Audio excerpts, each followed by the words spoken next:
sur ma chaîne YouTube BVE, Booster votre énergie. Aujourd'hui, on va parler respiration. Et oui, la respiration fait partie de mon programme 7 jours, BVE, Booster votre énergie, où la respiration permet justement de transformer des situations désagréables en positives. Et aujourd'hui, j'ai la chance et l'honneur de vous présenter Joël Gégaud. Bonjour Joël. Bonjour Nathalie, bonjour à tous. Alors, tu es expert en respiration transformationnelle. Tu es aussi coach et formateur de la Transformational Breath. C'est toi qui as justement en plus amené cette technique en France.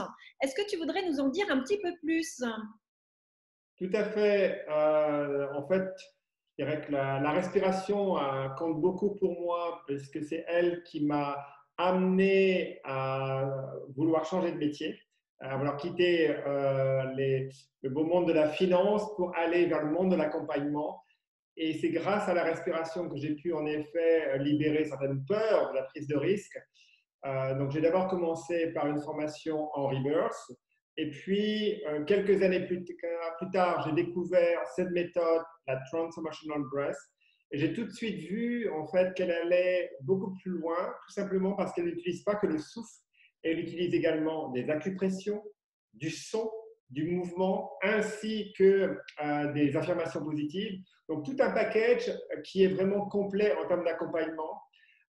Cette méthode, elle agit au niveau physique, tout simplement puisqu'il s'agit là, pour tous ceux qui découvrent cette méthode, d'apprendre à respirer plus efficacement avec plus d'aisance, mais également à utiliser toutes leurs capacités respiratoires. Elle agit également au niveau mental et émotionnel, puisqu'on est dans une méthode de respiration consciente avec le volume d'air et d'oxygène que le corps va recevoir, ainsi que la cadence avec laquelle on va respirer. Les personnes qui la pratiquent peuvent accéder à ce qu'on appelle la mémoire cellulaire et ainsi permettre justement d'aller déloger toutes les émotions négatives, traumatismes et autres que l'on a enfouies dans l'inconscient. Et comment ça fonctionne? Puisque par un phénomène d'entraînement, au niveau métaphysique, c'est reconnu que l'oxygène, qui est une énergie à haute fréquence, va attirer les énergies à basse fréquence que sont les émotions négatives. Et parce qu'on va respirer à des endroits où on ne respire plus, parce qu'on va se détendre au lieu de se contracter, c'est comme ça que, en fait, progressivement, on va se libérer de la charge émotionnelle qui nous limite dans notre potentiel de bien vivre. Et puis, cette méthode agit également au niveau en fait, spirituel, puisqu'elle permet une ouverture spirituelle à partir du moment où on a une respiration plus ouverte, qu'on est plus ancré dans son corps et qu'on s'est libéré de tout ce qui est négatif en nous. Alors, cette méthode, je l'ai découverte lors d'un congrès international en Irlande. Et puisque cette méthode n'existait pas en France, j'ai décidé de me former aux États-Unis et j'ai implanté cette méthode en France à partir de 2015. Et donc aujourd'hui, depuis 2015, je donne des séances individuelles, puis progressivement ensuite des stages. Et donc j'organise des séminaires résidentiels qui durent 6 jours, où là je peux garantir qu'il y a un avant et un après, mais également la formation professionnelle pour ceux qui veulent devenir praticiens dans cette méthode, puisque nous avons une association des praticiens dont je suis le président de l'association. Voilà Nathalie. Bah oui, merci vraiment pour cette belle présentation, parce que je pense que les personnes qui nous regardent, voilà, il y a plusieurs types de respiration. Moi, vraiment, ce que j'incite les gens, c'est déjà à respirer en conscience. Et puis après, quand on veut aller un peu plus loin, je pense que vraiment ce que tu proposes permet de jouer sur différents niveaux. Et c'est cette globalité, cette complémentarité justement entre le corps, le mental, les émotions. Et moi, ça me tient à cœur les acupressures parce que je fais de la médecine chinoise et qu'on sait bien qu'en médecine chinoise, le corps et l'esprit sont liés. Et de te dire que de passer par le corps pour venir libérer des émotions et en plus de venir travailler cette technique de respiration. Et je crois que tu as préparé un petit exercice pour nous. Tout à fait. Alors, j'invite ceux qui le peuvent à se lever et puis je vais d'abord en fait vous amener à, puisqu'on est dans une respiration diaphragmatique, déjà à découvrir comment votre diaphragme est souple ou pas. Et je vais vous guider par la suite. Allez, Je prends du recul, je me lève et j'invite ceux qui nous regardent à justement faire de même. Donc tout d'abord, je vais vous demander en fait de respirer normalement et écouter votre souffle. Et tout en respirant, est-ce que vous sentez des tensions? Est-ce que vous sentez que votre souffle circule normalement le long de votre corps? Prenez le temps de ressentir cela. Est-ce que vous pouvez mettre une main sur le bas-ventre en dessous du nombril et puis une autre au niveau du thorax? Et puisque cette méthode, elle est respiration bouche ouverte, je vais vous inviter maintenant à respirer bouche grande ouverte et à, tout en respirant, essayer de sentir où est-ce que votre souffle circule.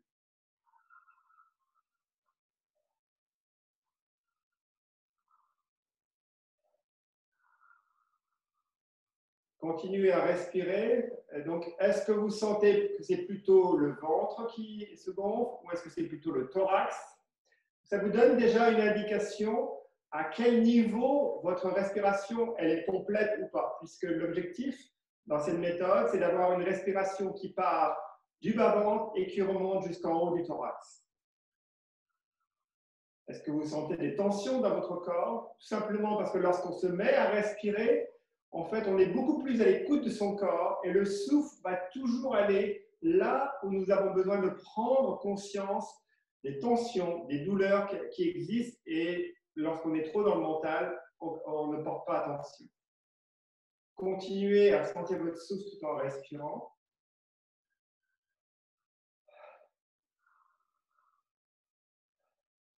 Maintenant, en fait, je vais vous proposer de prendre vos mains comme cela, comme si c'était une spatule, et de rentrer vos doigts à la base de votre cage thoracique et de continuer à respirer de bouche ouverte. Et vous allez voir si oui ou non votre diaphragme est souple, pas du tout, un petit peu. Allez-y, respirez et appuyez fermement tout en respirant, tout en inspirant et en expirant. Et lorsque vous expirez, vous appuyez encore plus fort.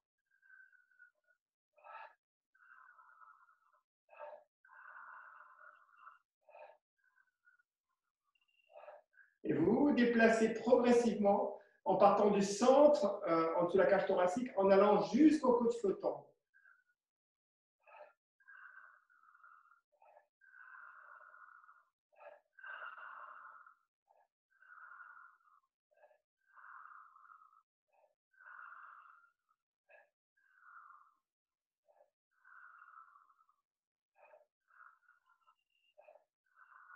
Ce petit exercice a pour objectif de vous faire prendre conscience à quel point votre diaphragme est souple ou pas.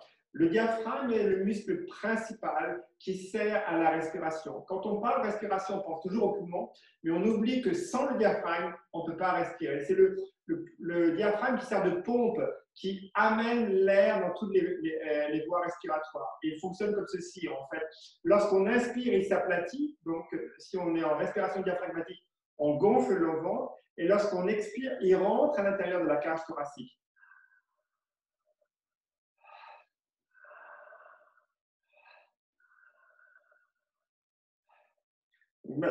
Maintenant, en fait, je vais vous proposer un exercice qui va permettre de détendre votre diaphragme et de vous donner la cadence avec laquelle on respire en transmotional breath, respiration transformationnelle, parce qu'on fait une respiration par la bouche sans faire de pause, avec une très longue inspiration qui dure à peu près 3 temps, suivie d'une courte expiration qui dure 1 temps.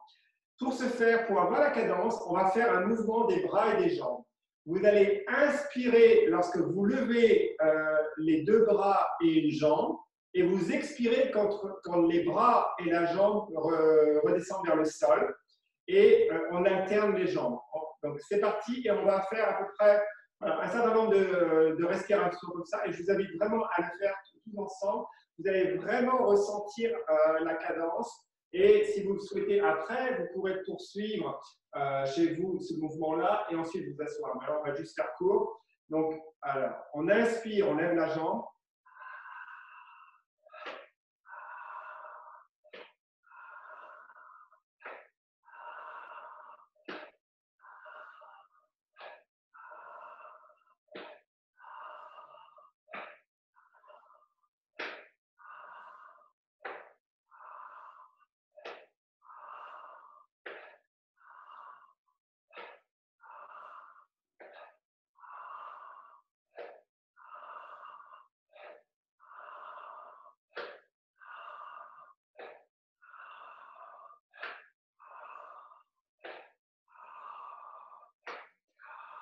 vous poursuivez. Et maintenant que vous avez la cadence, vous continuez à respirer comme ça en mettant une main sur le bas-ventre et une main sur le thorax. Je m'assois.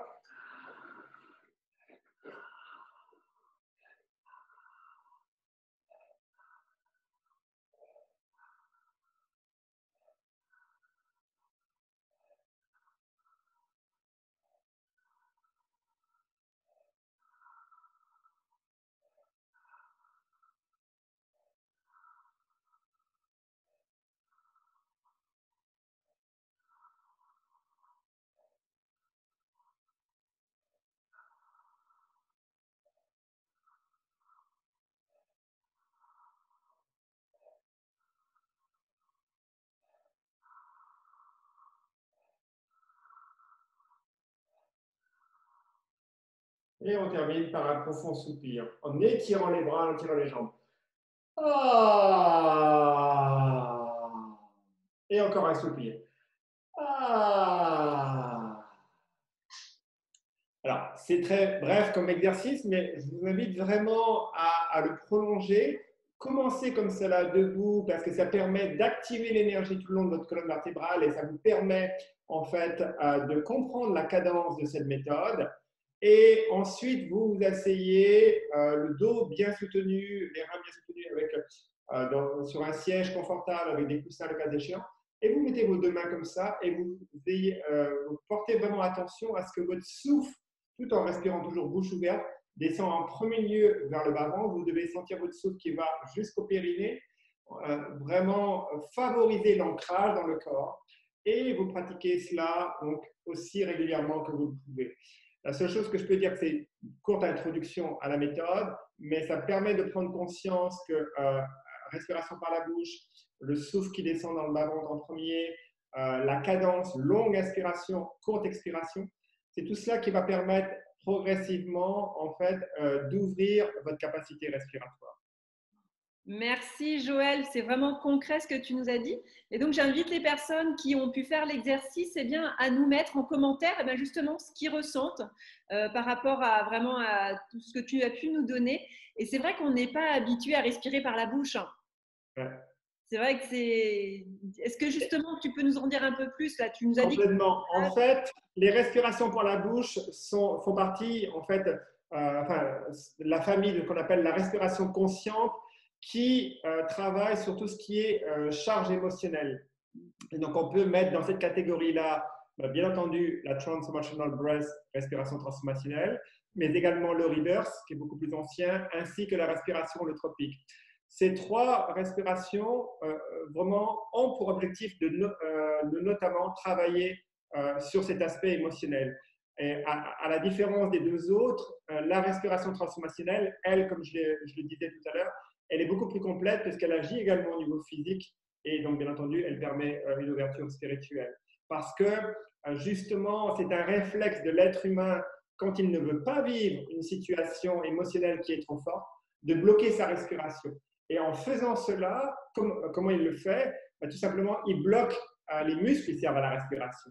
Donc, il se met en mode « je ne veux pas vivre », mais la situation en tant que telle, son empreinte émotionnelle, en bloquant sa respiration, il l'enfouit dans l'inconscient et ça reste stocké dans la mémoire cellulaire.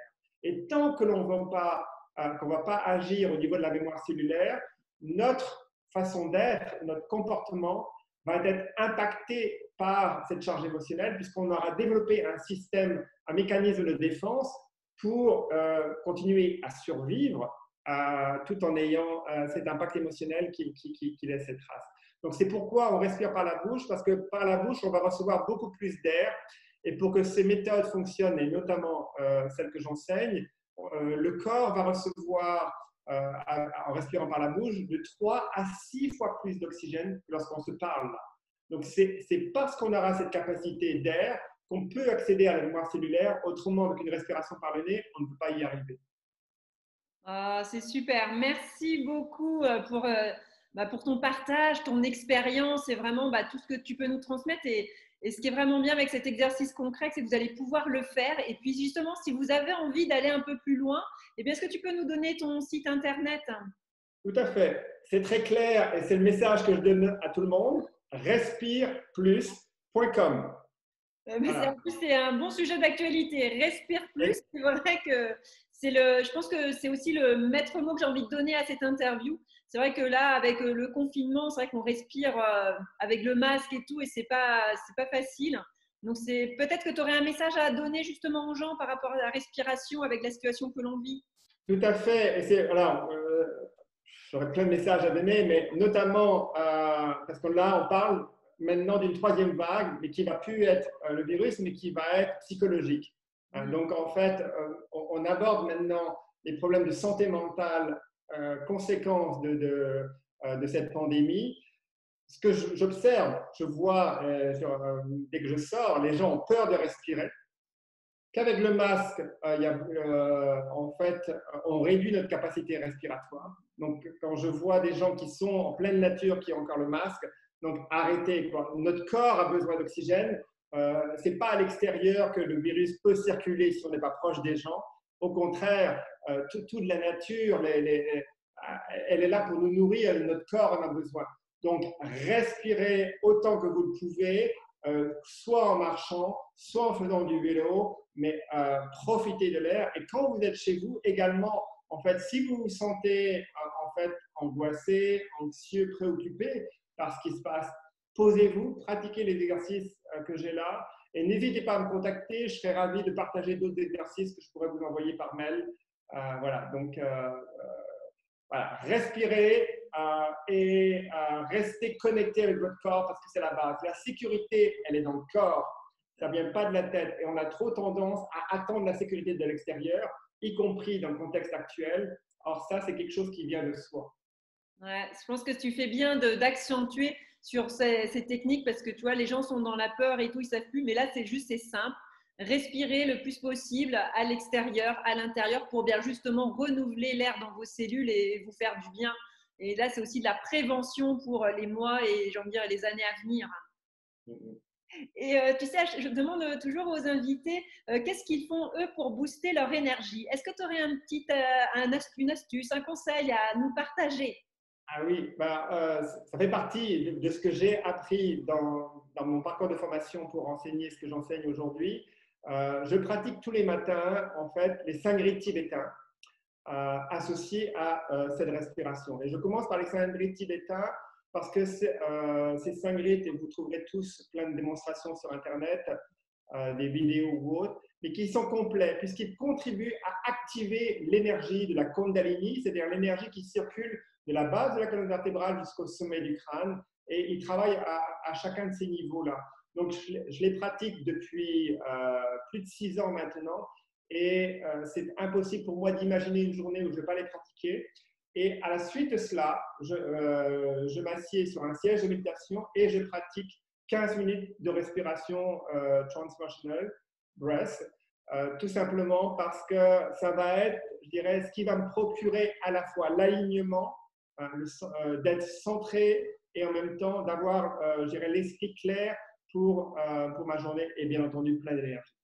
Merci pour ce conseil. Effectivement, mettre le corps en mouvement dès le réveil, ce qui fait du bien. Et puis, comme tu dis, de rajouter la respiration. Et en fait, il y a vraiment cet équilibre pour booster son énergie et être pour toute notre journée. Merci Joël pour ce partage. Merci Nathalie pour ton invitation. Merci à tous pour votre écoute et au plaisir de vous donner plus d'informations. N'hésitez pas à me contacter. Respireplus.com.